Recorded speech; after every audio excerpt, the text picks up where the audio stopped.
I made a good word. I see you. Hello. You can listen to me? Yes. I listen to you. Perfect. Hi, Nicholas. How are you?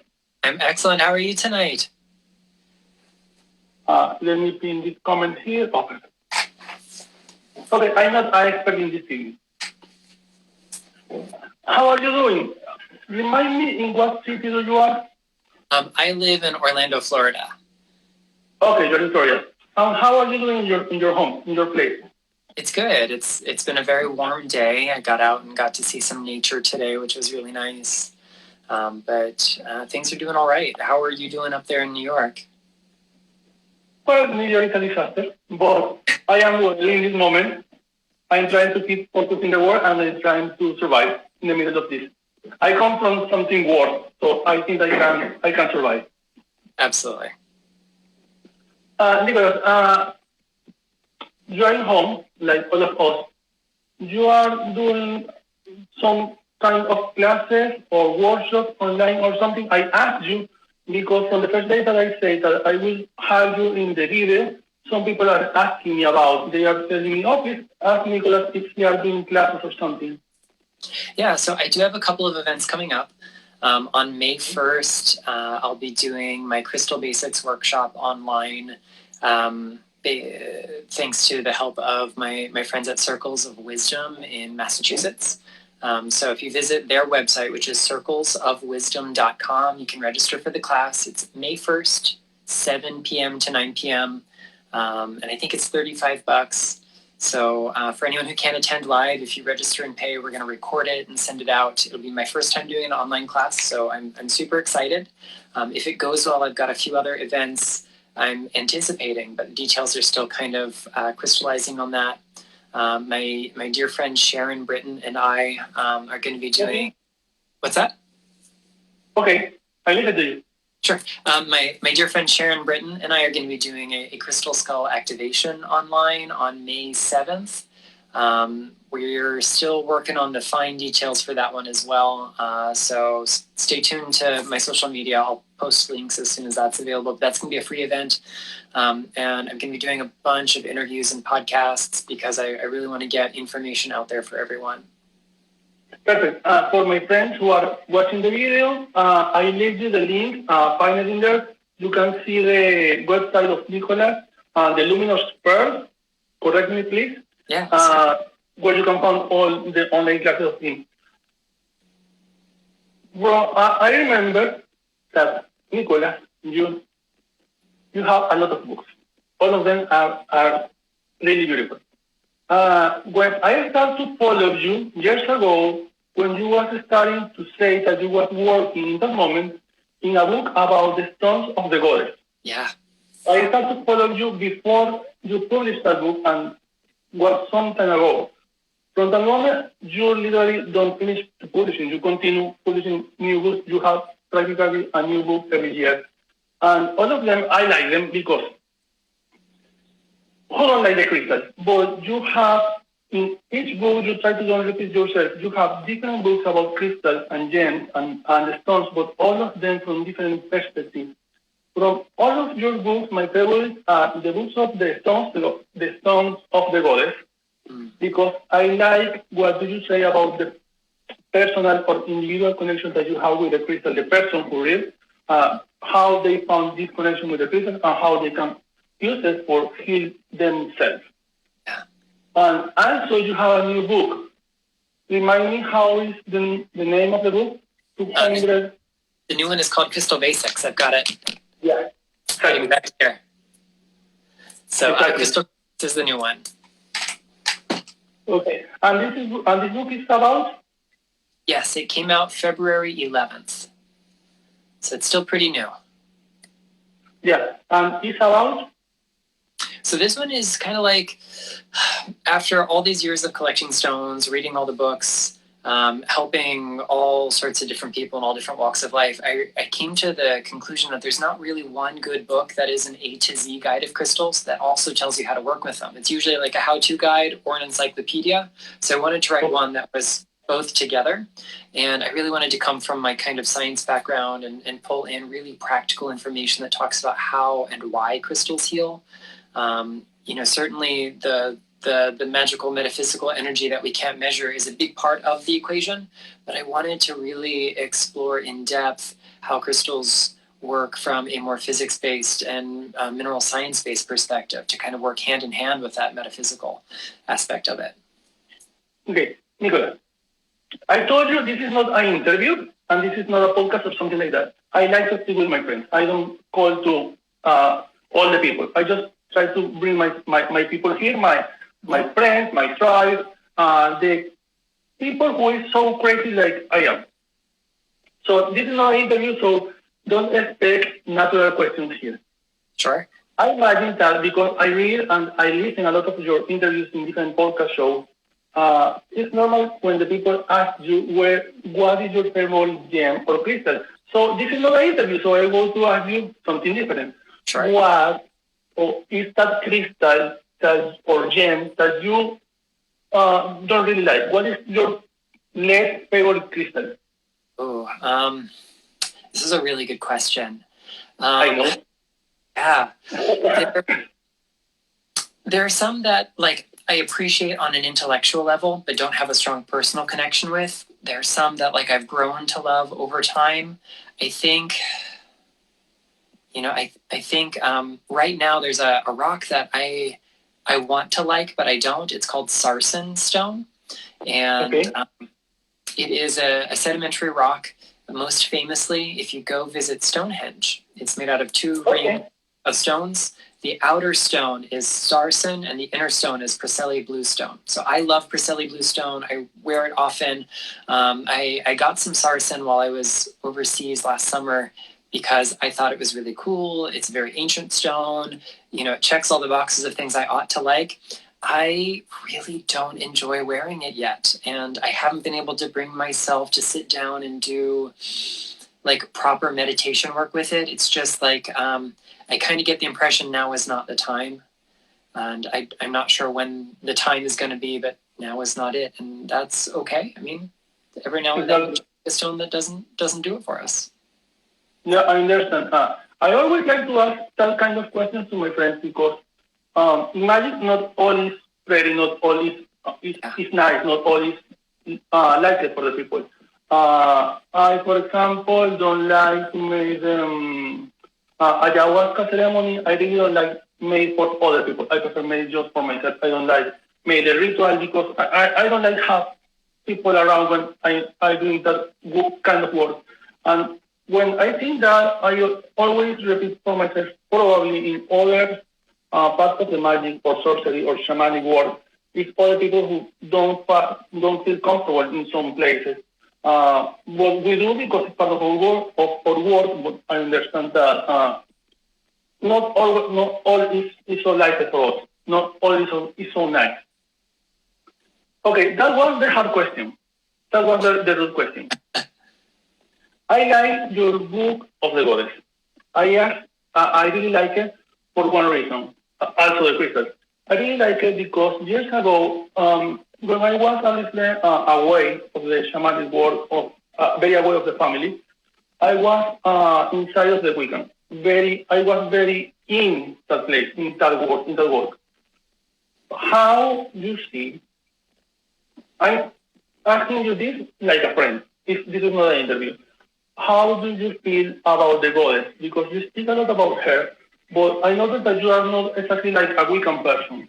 Yeah. How you see her? You see her like just an archetype, just an energy, just a kind of person with power. I mean, all what do you say can be valid. It's not invalid as well here. I connect to the goddess at a little bit of each of those levels. I believe in sort of these great cosmic energies that we might personify as goddess and god, or as yin and yang, or whatever other kind of polar energies speak to us. So in that sense, I come in very much from the archetypal level in the energy work that I do. But my personal spiritual practice actually involves a lot of traditional witchcraft. And although it's not something that I've been super public about, it's been a part of my journey since I was maybe 12 or 13. And I started out very much as a soft polytheist, and I've kind of done that crooked path thing that all of us do in the craft. And I really do feel a deep connection to not just the archetypal force that is the goddess, but the sort of role of the goddess as witch mother, as the force that's beyond the veil, the force that's you pass through the crossroads and you get through that gate to the other side. She's there, and she's beautiful and terrifying at the same time. And so a lot of the work that I do with the divine feminine in my personal life isn't necessarily a particular named goddess. There are some that I have a profound relationship with, goddesses and bodhisattvas and spirits. But these days I just kind of work with goddess as witch mother, and I don't really necessarily give her a specific name or title other than that. And yeah, she's a big part of my life. Okay. I was having a question and I forget the question in this moment. What about, we are already descended. We are all in home. What kind of rituals you suggest or advice to the people making this moment about the kind of healing that you do? You work with crystals, so what kind of work do you recommend for the people in this moment? Because it's a very complicated moment for the people in home. We are all in home. We are all in shelter. We are all a little boring home. We are all suffering a lot of anxiety in there. So what kind of work do you suggest to the people who like work with crystals? Yeah, so I think there are a few things that a lot of us can kind of experiment with and keep ourselves busy, but also engage in the spiritual work. So a real simple one that I like to do when I'm getting to know a brand new stone, I call it a little crystal contemplation. So even if you're not like a real avid meditator, if you don't enjoy that kind of work, this is still a good way to kind of get connected to a stone. So for all you need to do for this is pick a rock. I'm gonna pick this calcite from Mexico here. And what you do is find a place where you've got good light. Natural light is the best. If all you've got is artificial, use it. And then shut off your distractions. Turn the phone on silent. Do whatever you need to do to be focused on your stone, and just kind of turn it every way that you can in the light. Get to know every face, every angle. Feel the surfaces with your fingertips. Feel the weight of it in your hand. Close your eyes and see if you can recreate the stone in your mind. And as you do this, you're going to do a whole lot of things that are beyond just getting to know your stone. That's like the mission number one, but a few other things happen. So part of what we do is that we give the conscious mind something to occupy itself. So we're distracting the ego on purpose. So the subconscious mind can enter into a relationship with your stone. And that's where the real magic happens, when we make that sort of conscious relationship. The other thing that happens when we do this kind of work is we enhance our visualization skills. We enhance our visual memory. All magic, all shamanic work depends on your imagination. So even if you're not very visually inclined, there are other ways that you can kind of hold the impression of the stone in your mind. You could describe it in words. You could describe the feeling of it in a tactile sense, which is why I try to engage as many senses as I can. Obviously, only use the senses that are safe. Don't lick your stones, please. Don't do it. So this is one simple thing that we can do. The sort of next step, once you can really hold that idea of the crystal in your mind really well, you know what it looks and feels like, do a little exercise called crystal breathing, where you're going to hold it wherever it feels good. So that might be over your heart, it might be over your brow, it might be, if you're working on pain, holding it in a place where you have pain. And imagine that wherever you've placed that stone, this is your new nose, and inhale, exhale through the stone. Watch its energy kind of circulate through the body, through the mind, through the spirit. Right now, when we are stressed, when we are maybe have extra additional environmental factors kind of dealing with our well-being, this is a great exercise to infuse ourselves with crystal energy. So if you're looking for some stones that might be really good in today's crazy world to help with this, maybe try some fortifying stones, like carnelian would be a great one, ruby, bloodstone. Bloodstone's one of my favorite stones for immune support. It's good for staying real stable and having the energy reserves to get stuff done. Another one that I think would be really great if we're dealing with any sort of fear or worry or anything like that, could be rhodonite. It's no secret that I really, really, really love rhodonite. I always have it in arm's reach. So this is some Canadian rhodonite. Rhodonite's a manganese stone that's really grounding for the emotional body. It's great anytime you have a strong emotion that's kind of knocking us off center. Another one to try this kind of exercise with, if you feel like you need better boundaries, could be something like labradorite, obsidian, onyx. Find the right kind of protective stone, and as you kind of infuse that energy throughout your body, your mind, your spirit, you're going to be less vulnerable, less permeable to outside energies. So those are real simple things you can do. You don't need fancy stones for it. You don't need 100 million different crystals to make the most ornate crystal grid. If you've got them, do it. It's super fun. But it's a great way to get to know the stones already in your collection, so that way you don't feel obligated to rush out to your crystal store since we're stuck home. I know everything that you say, literally every word. I am obsessed with your rocks, your minerals, your crystals, your gems. I just have a few of them.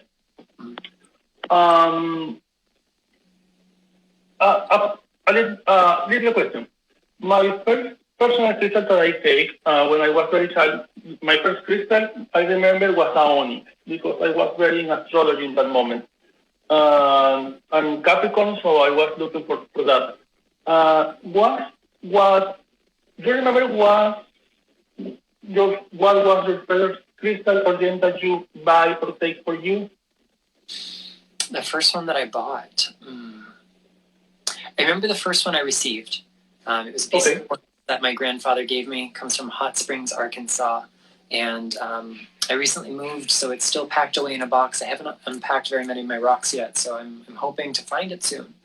But the first one that I bought, I think it might be like, there's a summer vacation when I was a little kid where my family went up to the Smoky Mountains in Tennessee.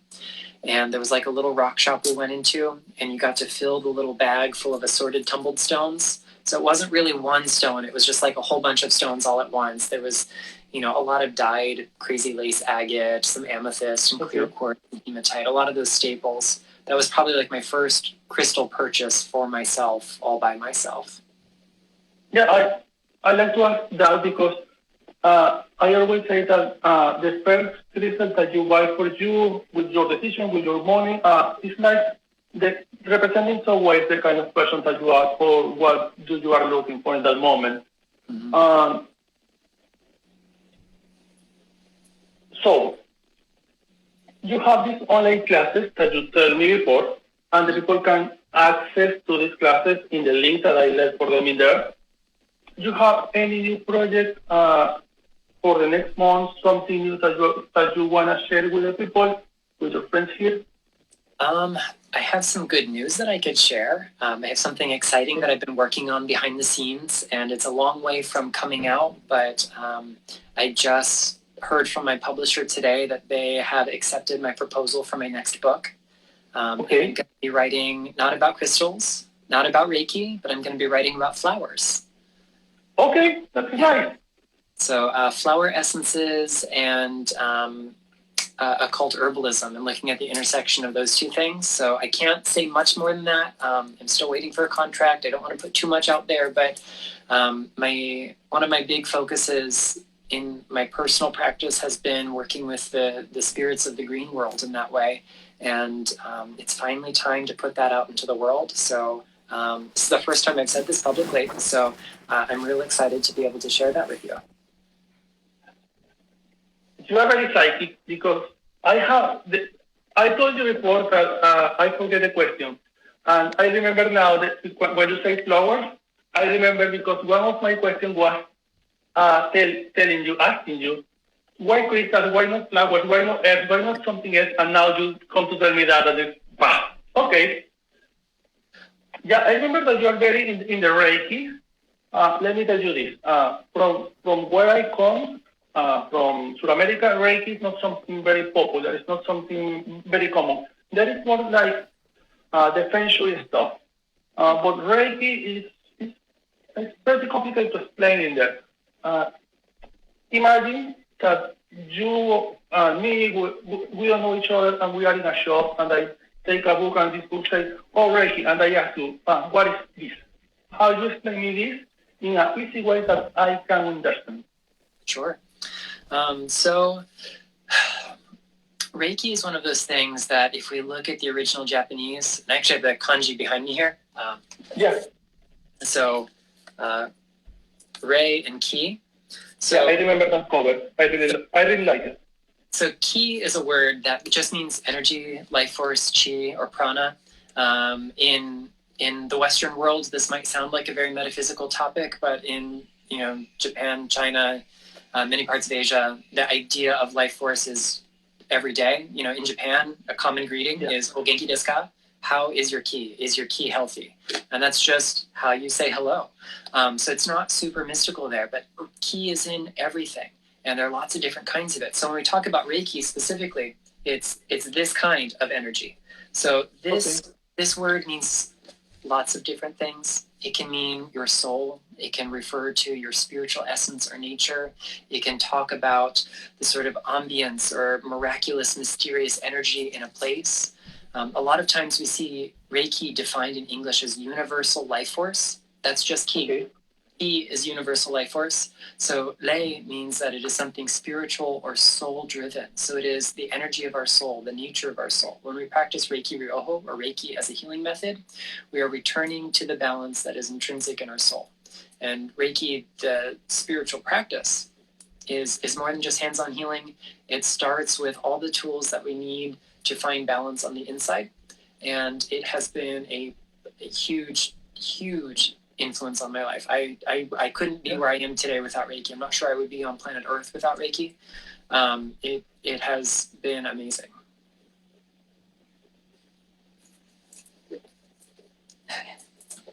Impressive. I really like this. Everything that you say, because sometimes when we know something so much and we try to explain to the people, it's complicated with the words, because when you study something so much and you have so much knowledge about something, and you try to explain this something in a very easy way to the people, usually it's complicated. For me, it's very complicated. For me, because I'm very dumb for that. When someone comes to ask me, "Oh, what is this?" I give a lot of very long explanation about everything, and the people is boring the moment. Like, you have a point about what you are saying, but I like the words that you use because you are very concise about what you know and what you are trying to teach to the people, and I really like that. For that reason, I think that I really like your book because it's very teachable in some way. When you read, it's not like someone just trying to write something off because I know about that. You really take the time and the dedication to put in your book, in each one of them, the perfect explanation about everything in a way that the people can really understand and follow the steps in the book. And I really like that. I really love that because it's difficult to find a good book where the author really take the time to edit the work and make it easy for the people who don't really know about that, about what they are really looking for. And I really like that. Well, thank you. Thank you. I really appreciate it. I really like it. For that reason, I was asking you to make this video because I see your content and see your page. I really like your website. It's very nice, your website. The people need to visit your website because it's minimalistic but have very nice colors. I think I have something in gold and some dark brown. The combination, I really like it. And your book, I mean, you have a lot of books, and all of them for me are essential. This is a complex guide about crystals and minerals and about the stones. It's because all witches and healers and the people in this community who decide to make books like me, all of us have always a little section about crystals or minerals, but you take the time to put all of this information in different books, and it's very complex. It's very complex, but also it's very easy to understand for the people, and I really like that. Well, thank you. Nicholas, we just have around 5 or 6 minutes more, because if not, Instagram cut the video. You want to share something else? How about this? Whatever you want. Let me ask you something. Okay. So remember, my English is awful, so that's okay. No, don't worry about it. So what crystals might you be using right now to help with the pandemic? I have here amethyst. Yeah, that's a great one. I bring this amethyst from Amazonia. I have them from where I have when I were or have I don't know how to say 5 years old. Wow. This have all the life with me, and I have this raw rose quartz that I always publish in my post because this have years with me. And when I decide to left out my country and come here, the day that I go to the USA embassy, I have this crystal with me. And was nice because I'm very prepared for all. I always have my chambers, my steps, my rituals, all my stuff. And that day, I literally forget my amulet in home. And when I was in the car, I was like, my amulet. I can make anything. And I super anxiety. So when I don't have my amulet, my things in the place, for me, it's an attack. And I just found the crystal, and it was like, I don't have this, but I will take it like a sign from the universe that you don't need that canvas so elaborate. You just need that crystal. So I take this crystal with me, and now that you ask me, I have the crystal here because now I am in home. I can go out.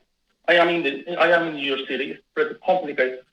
So I have all my crystals here next to my computer, so I can work every day, and I have my crystals here. So every time I am stressful or something, I just see my crystals. And next to my crystals, I have a little paper that I can show you in this moment.